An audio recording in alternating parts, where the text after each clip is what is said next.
Your parents bought their house for $120,000. They made $60,000 a year combined. They had money left over for vacations and savings and raising kids comfortably. They paid off their house completely in their 40s. Life was manageable. Now that same exact house costs $450,000 today. Salaries have not tripled since then. Monthly payments have not stayed flat either. Save for a big down payment. And get a fixed-rate mortgage. Everything has changed. They have no idea. Old rules still apply. They have no idea what I'm facing. They do not understand the brutal math of housing in 2026 at all. But after this video, you will understand completely. You will finally make an informed decision. I am not here to crush your dreams of homeownership at all. I am here to give you the truth that realtors and banks are not giving you honestly. The truth that could save you from becoming house poor forever. The truth that could prevent you from making the biggest financial mistake of your entire life. Save yourself from these outcomes. Or the truth that might confirm you are actually ready to buy right now and give you the confidence to move forward with your purchase decision. Either way, you need to understand the real numbers today, not the fantasy numbers that make everyone feel good temporarily. The actual brutal math of 2026 housing. Ready for a reality check? Subscribe now, hit like. Most learn this the hard way. Don't skip this. Subscribe right now. Change your future today. Let me break down exactly what a $500,000 house actually costs you, because the purchase price is just the beginning. It is the tip of the iceberg. First, you need a down payment. 20% of $500,000 is $100,000 cash. $100,000 in cash just to walk through the front door of your new home. That does not include closing costs or moving expenses or furniture or repairs. Nobody puts 20% down anymore, right? You can get loans with 3% down or even 0 down. Sounds much more achievable and accessible, right? But let me explain why lower down payments actually make the affordability problem even worse than putting 20% down. The math gets uglier. If you put 3% down, that is only $15,000 up front. But now you are financing $485,000 instead of $400,000. Your monthly payment is significantly higher now. Plus, you are paying private mortgage insurance, adding another $200 to $400 monthly. Until you reach 20% equity. You're starting your homeownership journey deeper in the hole financially, with higher monthly obligations. This is how the trap gets tighter and tighter. You're at a disadvantaged start. Let us calculate the actual monthly payment on a $500,000 house with current 2026 interest rates hovering around 7%. Here are the real numbers. With 20% down, you are financing $400,000. The principal and interest payment alone is approximately $2,660 per month. This is just the beginning of your monthly costs. But that is not your total housing cost at all. Not even close to the full picture. Property taxes on a $500,000 home add roughly $500 monthly. Homeowners insurance runs approximately $150 to $250 monthly. If less than 20% down, add another $200 to $300 for private mortgage insurance. Add these all together and your total monthly housing payment is approximately $3,500 to $3,800. Let that sink in for a moment right now. $3,500 or more leaving your bank account every single month just for housing alone. That is $42,000 yearly. We have not even discussed maintenance and repairs yet. Budget 1 to 2% of home value annually. That is $5,000 to $10,000 per year on top of everything. So who can actually afford this payment? The traditional guidelines housing costs should not exceed 28% of your gross monthly income for comfort. Some lenders will approve you for 40 or even 50% of income going to housing. But those lenders do not care if you can actually live your life comfortably. If your housing payment is $3,500 monthly at 28%, you need gross income of $12,500 monthly. That is $150,000 annually. $150,000 per year income required. Let that number sink in deeply.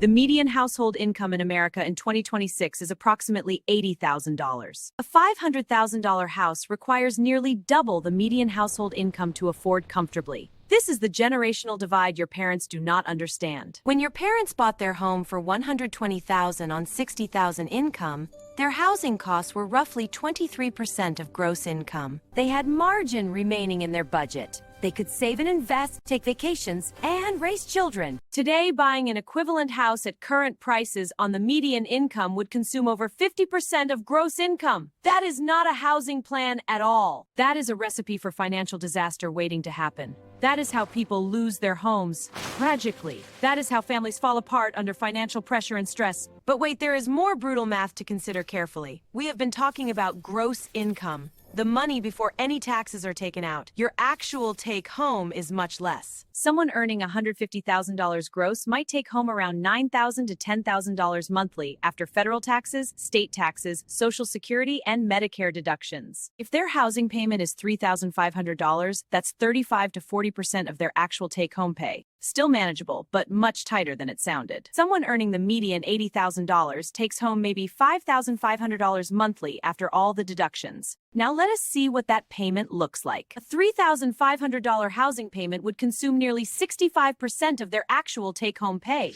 That leaves less than $2,000 for everything else in life. That math simply does not work at all.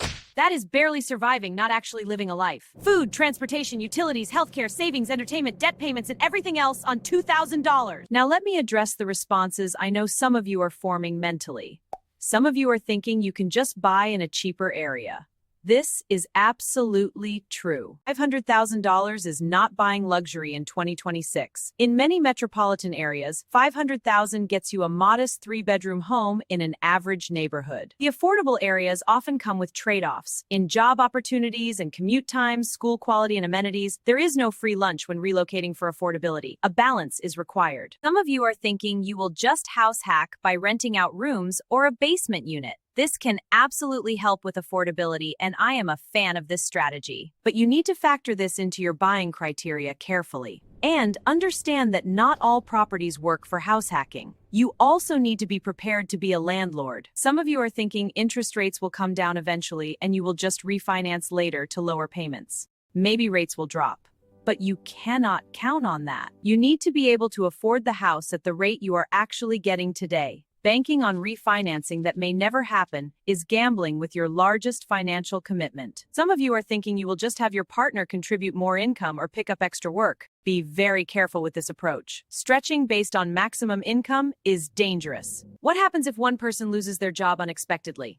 What happens if someone gets sick suddenly? What happens if you have children and one parent wants to reduce work hours? These scenarios can threaten your budget. Building your housing budget around best-case income scenarios leaves zero margin for error. This is exactly how families end up in financial crisis when life happens unexpectedly. Let me share what actually happens to people who buy more house than they can truly afford comfortably. I have seen this story play out dozens of times with the same pattern. They stretch to buy the house because everyone tells them real estate is a great investment always. The first few months are exciting despite the tight budget they are working with. Credit card balances start creeping up for unexpected expenses. The stress begins affecting their relationships and their mental and physical health significantly. The spiral is beginning. They are completely trapped in a beautiful home that has become a prison for them financially. They cannot sell without losing money. They cannot refinance with current rates. Some make it work through years of sacrifice and constant stress. Some end up selling at a loss or facing foreclosure. Almost all of them have regrets. Almost all of them say they wish someone had told them the real numbers honestly before they bought the home. I am telling you the real numbers right now today. So what should you actually do with all of this information today? Let me give you a practical framework for determining if you can truly afford a $500,000 house. Step 1 is calculating your true take-home pay. Not gross income, but the actual money in your bank. We'll use this paycheck to reveal the true take-home. This honest calculation is the foundation. Step 2 is the 30% rule on take-home pay, not gross pay. If you bring home $7,000, your maximum payment is $2,100. That's your safe territory. Step 3 is working backwards from your maximum payment to determine your actual purchase price. A $2,100 payment supports roughly $300,000, maybe lower than expected. Step 4 is being completely honest about your down payment savings right now. Do you actually have 20% saved currently? If not, what is your realistic timeline to save it? Every month you wait while saving aggressively is better than buying before you are truly ready and then struggling financially for years. Patience pays off enormously with home buying. Step 5 is building a 6-month emergency fund completely separate from your down payment savings. You need this safety net before buying because houses have constant emergencies. Step 6 is eliminating all high-interest debt completely before buying a home. Credit card debt and car payments competing with a mortgage payment is a recipe for financial disaster. A clean balance sheet is required. If a $500K house is out of reach right now, That is not failure. That is being smarter than millions. Your options are to buy a less expensive home that fits your real budget honestly, or continue renting while aggressively saving and increasing your income until the math works, or relocate to a more affordable area where your income works better. All of these are valid choices for your situation. None of them are giving up on homeownership dreams. They are being strategic about homeownership rather than desperate. Desperation leads to the financial discussed earlier. Strategy leads to sustainable homeownership that lasts. Sustainable homeownership is achieved through strategy. Renting is not throwing money away. It can be the smarter financial choice. Buying a home might stretch you too thin.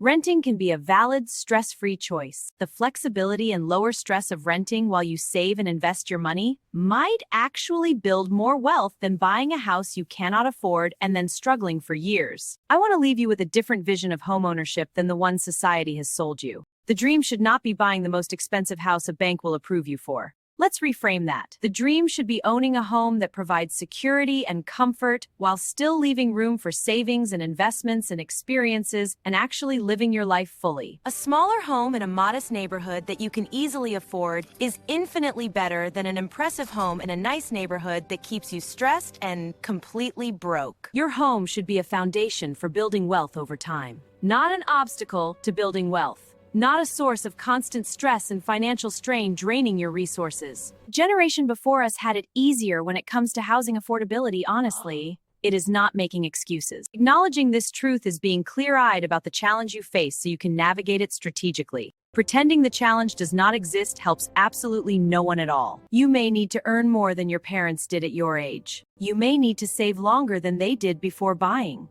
You may need to start with a smaller home than they did. You may need to be more creative with house hacking or geographic relocation than they ever had to consider in their time. The path is different but still leads to ownership. But homeownership is still absolutely possible for those who approach it strategically, who understand the real numbers involved, who refuse to let banks push them into bad decisions. Now you have the complete truth about housing in 2026. Now you have the real math that most people never see. Now you can make an informed decision instead of an emotional one. If this video gave you clarity about the housing market, subscribe right now, because I create content regularly to help you build wealth and make smart financial decisions for life. Drop a comment below telling me your housing situation right now and what you are planning to do. I read every comment and want to hear where you are on your journey. Share this video with friends who are house hunting and need to hear the real numbers before they make the biggest purchase of their lives. The brutal reality of 2026 housing is that most people shopping for $500,000 homes cannot actually afford them comfortably.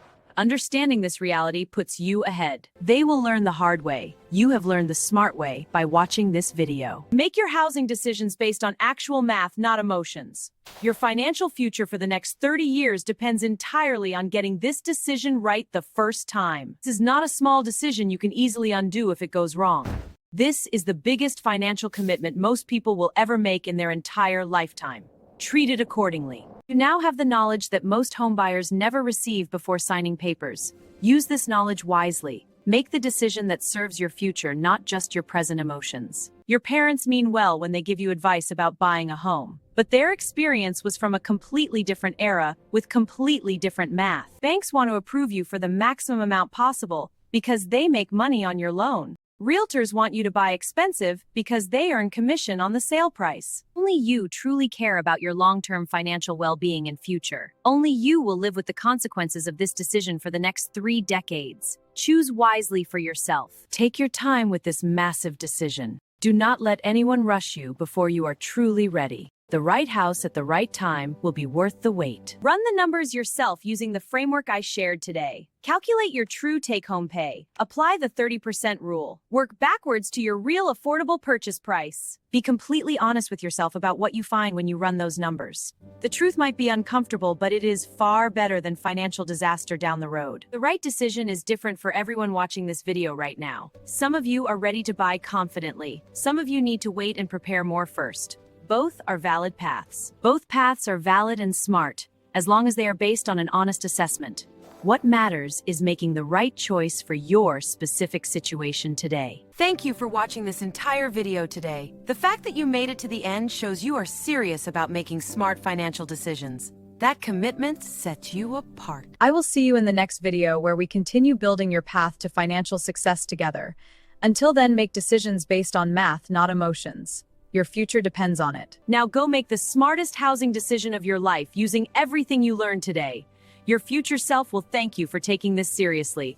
Make them proud of your choice.